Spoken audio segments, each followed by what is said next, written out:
Okay. And I just want to share a story Yeah. with you, man, because you shared that with me. So, like, because you said there's no coincidence in life. And funny story. So, the way I got into, like, martial arts was I wrestled in high school, but I was looking for something more after I graduated. And then I joined some gym, and it was actually, like, about to close down. But a jiu-jitsu instructor purchased it, and then like it started like a whole gi jiu-jitsu journey for me. And before that, if he didn't purchase it, it was just kind of like an average gym. But like it's just crazy, like, and then that is kind of why I'm speaking to you today, because I kind of got into martial Uh, arts, and I liked it. I wanted to yeah, man. watch fighters and talk to fighters and stuff. So there really is no coincidence in life, man. Like, I think a lot of things Yeah, happen no, for a no. reason. There is no coincidence in life. Yeah. If you think that, I used to think like that, and God has shown me otherwise. Like whether it's bad or good, there is no coincidence in life. Everything happens when it needs to happen, not when we want it to happen. And God put these things in our lives when He wants us to have those things. Right. Yeah, I'm just grateful. I'm very very happy and grateful that I can be able to share my story. I sometimes don't want to share my story Mm-hmm. because sometimes it has come back and bite me, and sometimes it has come back and was used against me. Like I would share some people, like I would share stories with people, like as like close associates, people around me, and I'll share with them a story, and then they will use it against me, or use it to like as a hold on you. Like once I shared one thing, like there was times just before I got signed to the UFC. Like I'll be honest with you, like I was in a very dark place in my as a person. Like things were going south family wise, and things were going south career wise. People don't even know this. That's why like people don't understand why I have so much love for my manager, um, Jason House. Jason House, because you know what? There were times I wanted to actually like kill myself as a person, And I remember this. I bought a gun, literally, and I was just like, I'm gonna kill myself, because one, we're in talks for Contender Series, and I was promised I'm gonna be on Contender Series, and my contract for Contender Series was not coming.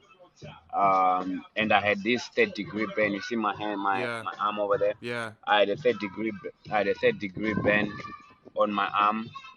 Um, yeah, so I had a third degree burn on my arm, and then things were just not good, man. Like, and Jason House is one of the only people that told me, "Hey, brother, this is what he told me. He's like, brother, don't do that. If you do that, the world will never know, and you will never know, and we will never know what you can do."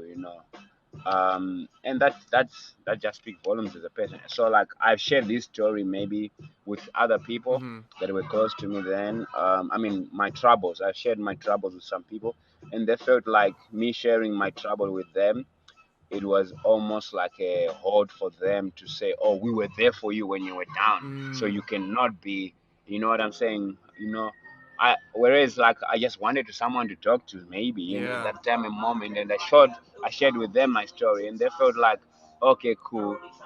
Um, like I don't know how to say it, superiority complex, or whatever we can call it, in a way where you tell someone something, even if they're not going to help you. Like this person didn't help me nothing with anything, but felt like, okay, cool. Just because you shared that story with me, you are I'm entitled to everything that you do in your life. So I always try to avoid those things now where I share a lot with people, Yeah. especially my circle. Like that's why I say like when I'm here in Miami, I don't make friends. I obviously there's great people. I can make associates, but I don't want to replace negative with negative. So when I'm here in Miami, I'm down. Like as you can see where I am right now, I'm all by myself. Yeah. I tra- I train. I'm washing my clothes. I go back. I take my clothes. I go back to the gym. I chill in the gym. Um, because like the vision and the dream that I want is very near. I can feel this. It's very very near. And if I get one more negative situation in my life, I'll be destroying myself and the story that I'm telling. So I would rather suffer being myself alone, and like I'll I will vent when I need to vent. I will say when I need to say with some certain people. I can talk to you like we're doing now, you Yeah. know. But yeah, I try not to share it a lot. Okay. I think what you're saying is they tried to manipulate you.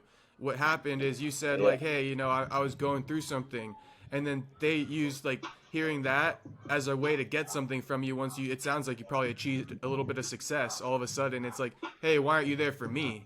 But they're trying to manipulate the situation. Just because you achieve success doesn't mean they get a part of it. Just because you shared a Yeah, story. it's not nice, you know. Like one of the guys, like my old coaches actually. And it's not nice to have these things with people, and I don't like to have these certain things with people. But like I said to you, I don't want to be told what to do in my life. Whether you are a billionaire or a millionaire or you're a thousand guy. I don't want to be told what to do. And he called me and he's telling me, why did I speak like this on the press conference? I said to him, anything that I said on that press conference is a lie. And this guy was not even there when I said some of my coaches left me, Mm-hmm. and even the guys that left me at the hotel, whatever, they do not even have a problem. One of the guys I still speak to him all the time is my friend Nomeva. I tell him, hey bro, if you see a post I posted recently with a guy I was teaching how to eat, he was one of them. But um, I spoke to him and I said to him, brother, what happened that night was not cool. He's like, oh, I just wanted to go out with the other guys. The other guys wanted to go out, and I said it's okay, but can you imagine how you would feel, Mm-hmm. if it was you? And yeah, and it is like that in its life.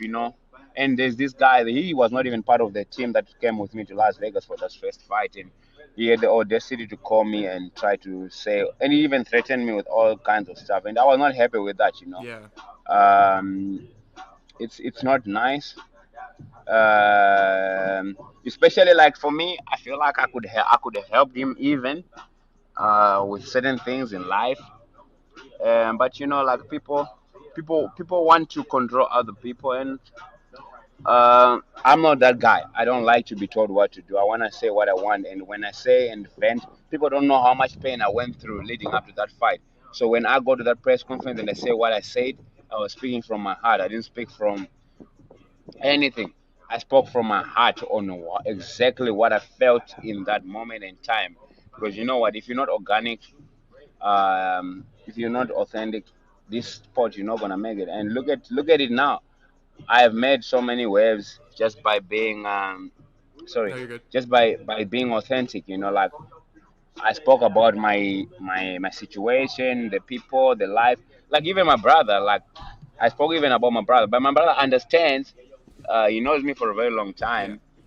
Me and my brother we still talk. I even gave him my gym. Now I left the gym with in his hands and the other guy's hands. But not that I'm proud of what he did in the past, but now it's a lesson learned. And if you want to take these things in life as lessons, you can only grow from those things. Like whether it's negative or positive, you can only grow. But if you want to criticize, make it like about yourself most of the time. It's life, my brother. I don't Yeah. know. No, I hear you, man. And I mean, like you say, that's why you kind of spend time by yourself. It sounds like I also spend a lot of time kind of by myself, and when I hang out with people, I kind of feel my energy getting like pulled in all directions. So I prefer to kind of be in tune with my thoughts. You said that you feel like you're close to achieving things, and I think it's best to kind of be in tune with that and just keep manifesting what you want to accomplish. But Yeah, definitely. That's yeah, what you want to do as a person. Like for me, I'm just happy to just be here. I'm just happy trying to yeah, you have to be firstly like you have to be happy with being you and being around yourself yeah, before you try to be around everything else. I'm happy being around myself now. I'm learning that I can I can achieve so much by just being around me. I don't have to have a bunch of things and people around me telling me that, telling me this, telling me that to achieve what I want to achieve. yeah, I reach out to certain people. I have got people that I can trust with advices, and God puts these people in my life and removes people in my life, and I appreciate that. What I need, He gives me. So with time, everything will fall in the way it needs to fall. yeah.